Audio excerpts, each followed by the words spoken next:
Good morning, students of class 8. Today we will do a new chapter, that is ruling the countryside. Now in this chapter we will do with the different reforms made by the British. Okay. Now before going to those reforms, let me tell you about the changes in the rural setup. What were the changes? Now here during the time of medieval period or ancient period, at that time the farmers, the peasants, they led a much more secured life before the coming of the British. The land that was given to the farmers, they cultivated on the land. They could keep the land for longer period, they could cultivate the land, and then the produce, depending upon their cultivation, they would give the revenue. Okay, half of the produce to as revenue, either in cash or in kind. Now after when Sher Shah Suri came, then also Sher Shah Suri calculated, measured which area would be much more fertile, which area would get production would be much more. Depending on that, he would fix the revenues. Okay, so the peasants, they were very much, they led a very peaceful life. Okay, but after when the British came, entry of the British was there. From that time onwards, the condition of the peasants deteriorated, because the intention of the British was only to gain maximum profit. They would not look after the benefit of the peasants, okay, or the farmers. They would only see about their maximum profit. In fact, they have come in to trade with India just to have maximum profit. And not only that, they also came in India to govern the country also. Okay, and so they insisted that peasants to cultivate cash crops. Okay, for that they tortured, because cash crops, from cash crops, they got huge amount of profit. So they tortured the peasants to grow the cash crops. Now, and then what happened? They just sold. They sold the Indian. They just got the raw materials from the Indian market in a very low price, and that they sold in the British markets with high prices, and they were getting a maximum profit. So this was so they got immense profit, but somehow their reputation was breaking up. Okay, because they were just torturing the people, and all the people were becoming very much irritated with the Britishers.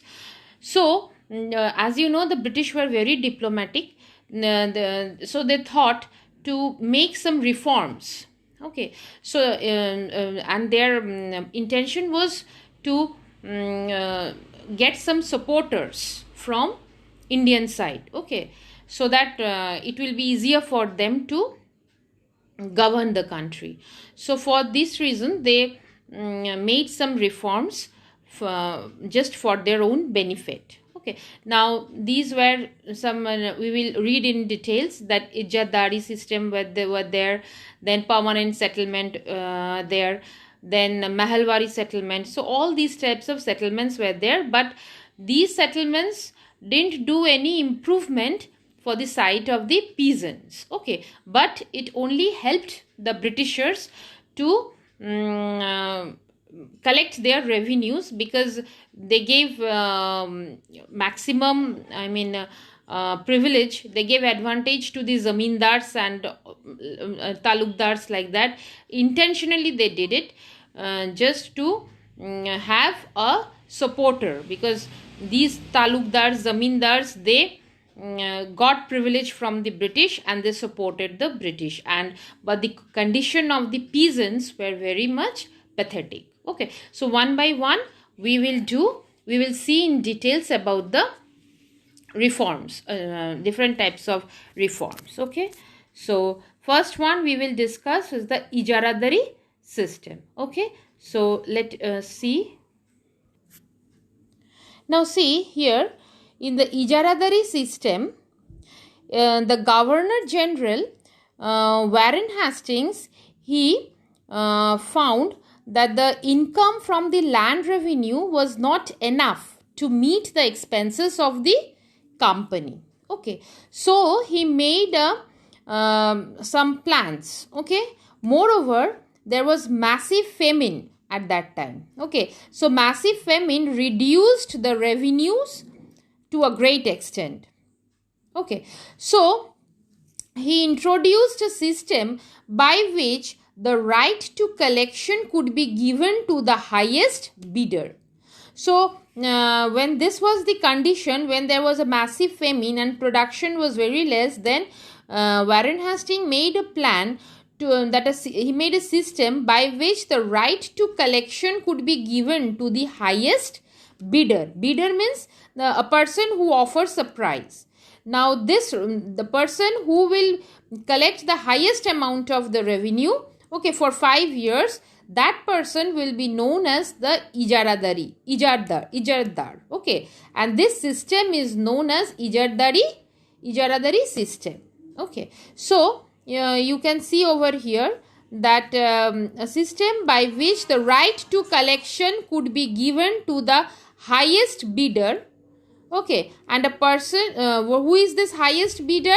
A person who offers a price for 5 years, known as ijaradari system or revenue farming system. Next comes shortcomings.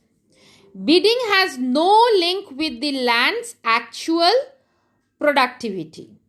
Now here, bidding has no link with the land's actual productivity. Now in this system, ijaradari system, there are some shortcomings are there. What is a shortcoming? Now this bidding system, it has no link with the production of the land. Secondly, no interest was seen by the ijaradars or the revenue farmers in improving the land. Okay, that was auctioned. Auction means a public sale of some property to the highest bidder. Okay, when a big bungalow is auctioned, the way, okay, the person who will tell the maximum amount, okay, and nobody will accept that, nobody could give that amount, that person can able to get that bungalow. In Hindi films we see, most of times we see it. In the same way, this auction system was also there. So no interest was there among the ijaradars or the revenue farmers in improving the land, okay, as it was auctioned periodically. Okay, and auction means a public sale of some property to the highest bidder. Next, the peasants. For the peasants, it was a tremendous exploitation by the ijaradars who wanted to collect highest amount of revenue. Now, these ijaradars, they, in order to, because the British Warren Hastings had made a plan that a person who will get highest amount of revenue, who will collect the highest amount of revenue, okay, that person will be the ijaradar. Okay, so for that, these persons, the ijaradars, they just tremendously tortured the peasants by any means, okay, so that the peasants would give the revenue. Okay, and the condition of the peasants become very much pathetic. Okay, next we are coming to the permanent settlement. Permanent settlement, it was introduced in Bengal in 1793 by Lord Cornwallis. Okay, next, the zamindars who are the owners of the land, as long as they paid a percentage of revenue. Now, in this permanent settlement, the zamindars, they are the owners of the land, okay, and as long as they can pay the percentage of the revenue they collected. Okay, so as long as they can give the revenue, they are the owners of the land and they are the zamindars. And these zamindars, their right was hereditary. Okay, 89% of the amount they had to put with, and the rest they could keep with themselves. So in this permanent settlement, 89% of the amount they had to part with, they had to give, and the rest they had to they can keep with themselves. Okay, the revenue was fixed for 10 years. So this was the system. Now it had also some effects. What are those effects? It created for the British a new class. Okay, this they wanted. It's a very important point, because this they wanted purposely. They wanted some loyal supporters, and these zamindars, they are getting benefit from the British, and as they are getting benefit from the British, they will be the supporters of the British. So this was deliberately created, okay, because British needed supporters. Secondly, the area of cultivation increased. Okay, wasteland and forests were brought under cultivation. So now the area of cultivation also increased. The wastelands and the forests, they were brought under cultivation, which and also what happened, oppressive measures were used by the zamindars, okay, and to the peasants, and there were the peasants becoming landless, okay, and the land was taken from the peasants if they failed to pay the revenues. So the conditions were becoming very much worse. Okay, now this system was benefited the zamindars more than the British. Okay, why? Because the area of cultivation was increasing. Okay, as in the point we have discussed that the area of cultivation increased, wastelands and forests were brought under cultivation. So the cultivated area was increasing, but the revenue was fixed by the British. That was not increasing. So it was the benefit of the zamindars. The zamindars, the cultivated lands, they were getting more. Production, they were getting more. But the money, the revenues that they had to give to the British was less. Okay, because the revenue was fixed. So, and the next point was zamindars showed no interest to improve the land. They didn't show any interest to improve the land. So this was the permanent settlement. Next we are going to the royalty settlement. In the royalty settlement, what is there? The ryot means peasant. The ryot means peasant. Now, here what happened in the royalty settlement,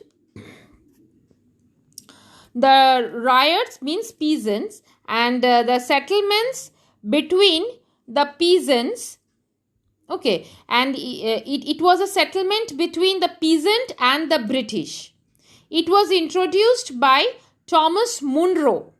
Thomas Munro in the Madras Presidency, okay, and there was no intermediaries. So Thomas Munro, he introduced this royalty system.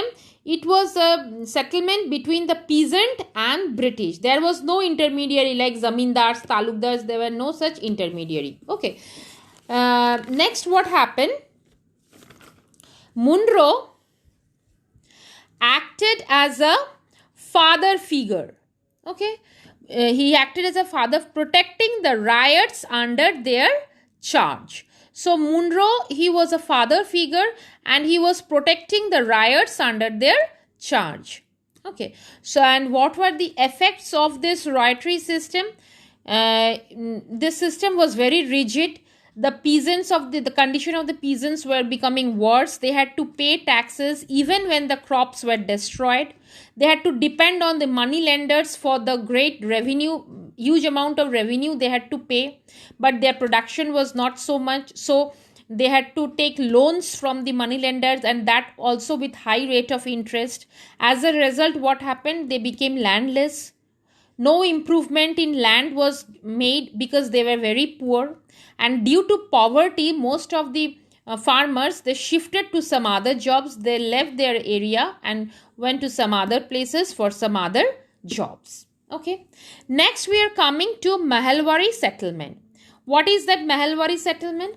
Mahal means village.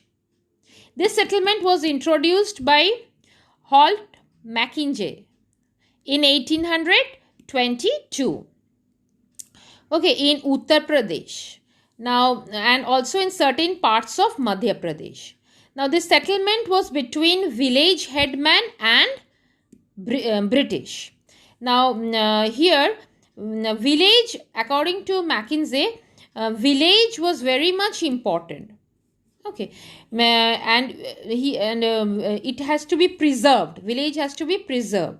Okay, he instructed the collectors to inspect and measure the fields, record the customs and the rights of the people in different groups. So all these things he ordered, okay, to do. Then he calculated the revenue, and he told the village headman had to pay the amount. Okay, so the village headman, like talukdar, was responsible for collecting the revenues from villagers, and revenue was how much? Half the total produce. So he gave this responsibility to collect the revenue to whom? To the village headman and the talukdars, and they had to give half of the total produce as revenue. So you see what happened over there. That also had some effects. What was the effect? The large parts of the land were taken by the moneylenders.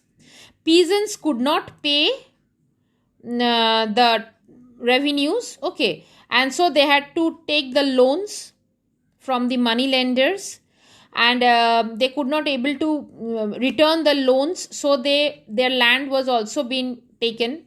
Conditions of the peasants became very much pathetic. They depended on the mercy of the village headman. So if the village headman is good, then only they can be, the peasants can be, some type of mercy can be done. But if the village headman was very angry with any peasant, then the condition of the peasant was pathetic.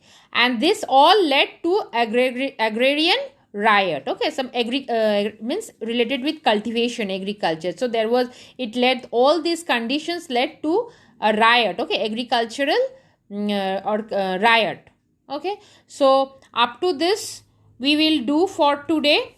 In the next class we will again do the second part of it. I hope you have understood the chapter.